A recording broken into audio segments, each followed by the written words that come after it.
Hello and welcome. This is Muhammad Mudassir Alam, Public Relation Officer of Central University of South Bihar. This is a central university situated in the state of Bihar, in Gaya district, about 15 kilometers away from Gaya railway station. Established in the year 2009 as per the Act of the Parliament, this university is making significant contribution towards the academia. This university has got a A++ grade from NAC, Category 1 status from UGC. It has got a place, secured a place in the NIRF ranking. There are other things like a PERS grant from DST and other grants, and it is a good university for pursuing research as well as higher education. Sustainability is a major challenge before the world, and water is very much important for living beings to sustain on this earth. This university is totally discharge free, and this university is having ponds where the water is stored, that is recharging the groundwater, as well as this university is having agriculture field, livestock and other things that are making contribution towards sustainability. This is going to be a role model and example for other universities as well as institutions that can make contribution towards SDGs. So let us see what is special in this university. You can see the main gate of Central University of South Bihar. Here the preamble of Indian Constitution is embossed. Further you can see the instructions regarding the entry into the university campus.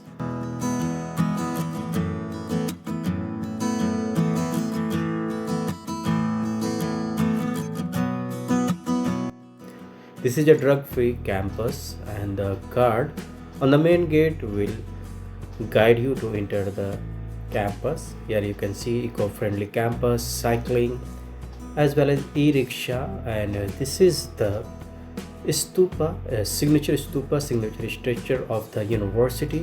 Here is the side view of administrative building, a very beautiful building.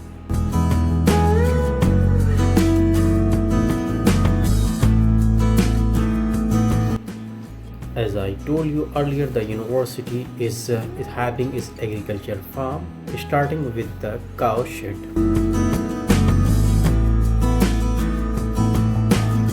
दो 2023 से ही चल रही है, गौशाला है। और ये देखिए नेपियर घास है। यह भी यहाँ के लोगों के लिए एग्जाम्पल है। एक बार लगाइए तो 10 साल तक काटिए। तो जो हरा चारे को लेकर के एक समस्या रहती है, खास करके इस दक्षिण बिहार में जो सेमी एरिड जोन है, तो इस नेपियर के माध्यम से उसकी कमी पूरी हो सकती है।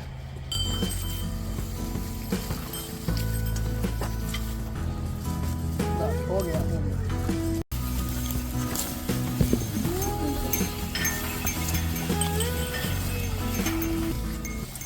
गौशाला बच्चों के शिक्षण के लिए, उनको प्रशिक्षण के लिए खोली गई है। साथ ही बाहर के लोग, अगल बगल के लोग भी आकर के देखें कि कैसे आदर्श गौशाला बनाई जा सकती है। उनके रहने का स्थान, उनके खाने का स्थान और उनके लिए चारे की व्यवस्था कैसे की जा सकती है। यह पूरा हमारा जो डेयरी सिस्टम, ये आत्मनिर्भर है। इनको चलाने के लिए कहीं बाहर से कोई भूसा या पुआल की जरूरत नहीं पड़ती है। यहीं का प्रोडक्ट से ये चल रहा है। तो अब ऐसा है कि मैक्सिमम हमारे 7 गायें इसमें दूध देने वाली हैं, तो इसमें मैक्सिमम प्रोडक्शन हमारा, हमको लगता है 60 लीटर तक रहा है। The strawberry farming is another attraction of the agriculture farm. This is the winter variety of strawberry. Adjacent to this is zucchini. This is the exotic variety of vegetable and similar to Indian bottle gourd.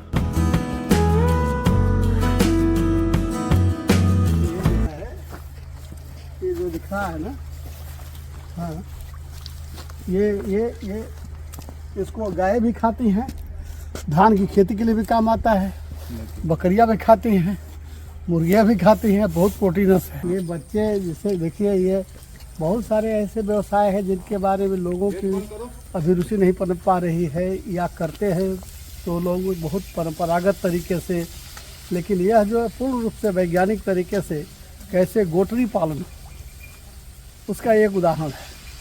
तो लड़का BSc एजी पाठ्यक्रम के तहत इसको पढ़ भी रहा है और प्रशिक्षित भी हो रहा है। स्टार्टअप भी इसके माध्यम से सीखने की संभावनाएं हैं और कम्युनिटी के लोग भी आकर के इस प्रयोग को देख रहे हैं और जा कर के अपने यहाँ प्रयोग कर रहे हैं।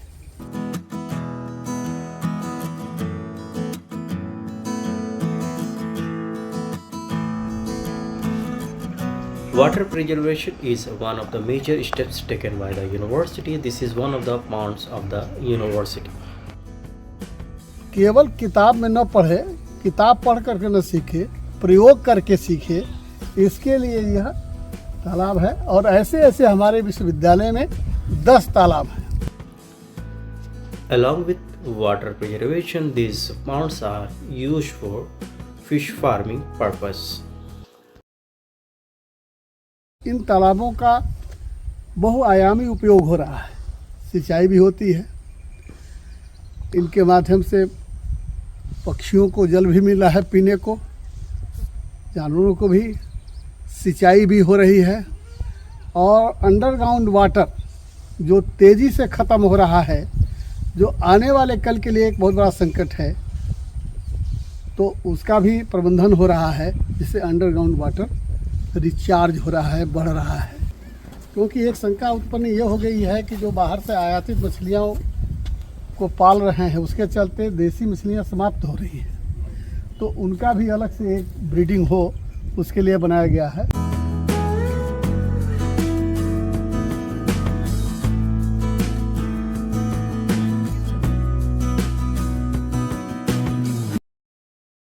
इसमें 2 कुंतल लौकी हुई है, यानी 8,000 से 10,000 रुपये तक इसको। तो इस केवल 500 स्क्वायर फीट में 8-10 हज़ार रुपये हम लोग ले सकते हैं, उसका एक एग्जाम्पल है।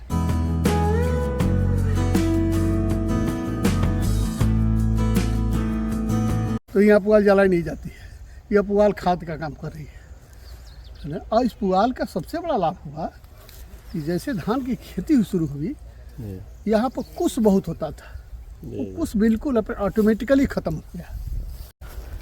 ये केवल प्रदर्शन के लिए है, क्योंकि ये प्रदर्शन के लिए है।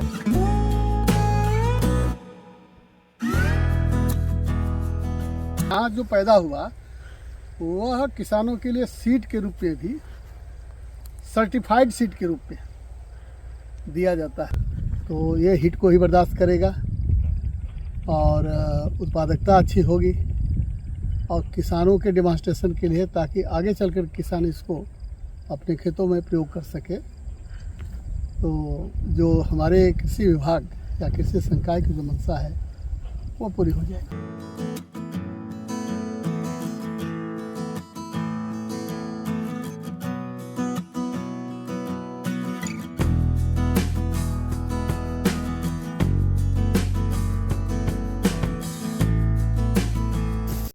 एक बार लगा दीजिए तो 20 से 25 साल तक, और ऊपर ड्रैगन फ्रूट फलेगा और नीचे आप चाहें तो प्याज लगा सकते हैं, आलू लगा सकते हैं, सब्जियां लगा सकते हैं।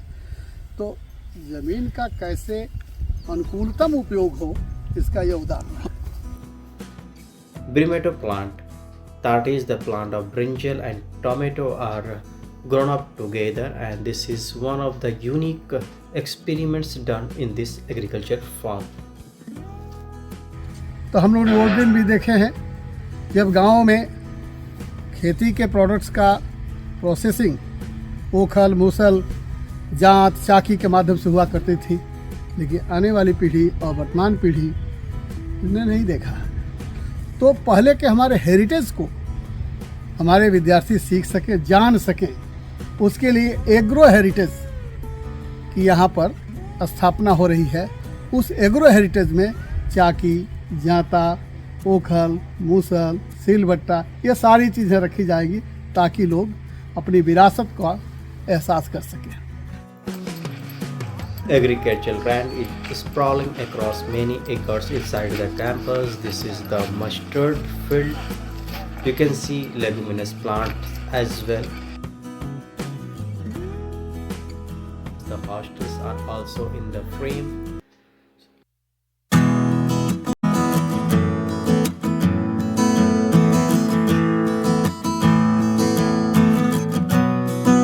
ये क्रीपर के सहारे जो है, क्रीपर्स है टमाटर की, ये जो है इसके सहारे चढ़ेगा और ऊपर तक जा कर के फलेगा। देखिए फल आना शुरू हो गया है। तो ये फल जो है ये लंबे समय तक ये फल देगा, क्योंकि ये नियंत्रित वातावरण में है। इस टोमेटो में दो तरह से टोमेटोज़ की भी बारे में बच्चों को हम लोग बताते हैं कि इनडिटर्मिनेट टोमेटो, एक डिटर्मिनेट टोमेटो। डिटर्मिनेट टोमेटो हम फील्ड में लगाते हैं जिसकी हाइट कम होती है, और इनडिटर्मिनेट टोमेटो की जो इन्फिनिटी होती है आगे ऊपर तक ये जाती है। तो बेसिकली इसका पर्पज़ यही है कि आप सीज़न में हम टमाटर की बहुत ज़्यादा मांग होती है, तो आप सीज़न में हम प्रोडक्शन कैसे करें और जो है सस्टेनेबल एग्रीकल्चर में कैसे इसको हम जोड़ें। तो आप सीज़न के लिए रेट भी फार्मर्स को अच्छा मिलेगा और जो है प्रोडक्शन भी अच्छा था, और इसकी क्वालिटी इन कंपेयर टू जो बाहर होता है उसके अपेक्षा जो है इसमें ज़्यादा उपज होती है। तो ये पर यूनिट एरिया हम ज़्यादा से ज़्यादा उत्पादन लेते हैं।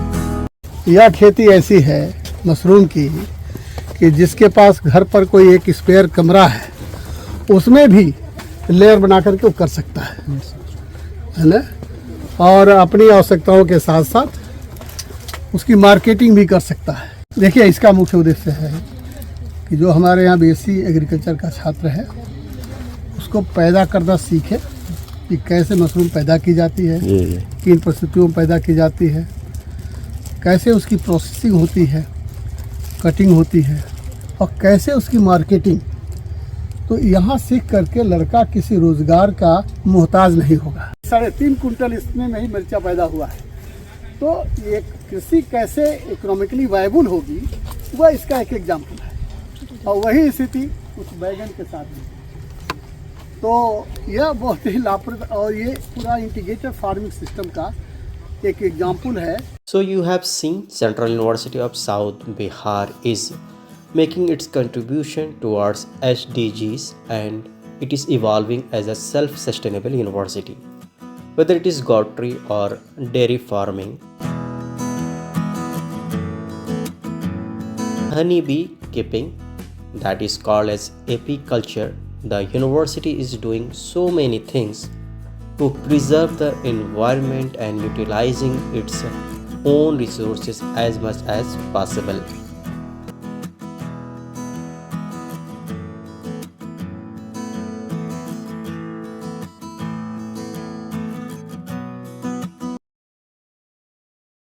Further, the lush green wet field is adding another visual delight for the visitors as well as the university fraternity, and it is like an oasis on the barren land of Gaya. I am saying you adieu with the message of Honorable Vice Chancellor. यही साधना भारत भव्य बनाना है। तो भारत को यदि भव्य बनाना है तो भारत को आत्मनिर्भर बनाना है, और भारत को आत्मनिर्भर बनाना है तो विश्वविद्यालय को भी आत्मनिर्भर बनाना होगा। तो इसी उद्देश्य को लेकर के यह सारा इंटीग्रेटेड फार्मिंग और एग्रीकल्चर विश्वविद्यालय के लिए और देश के लिए समर्पित है।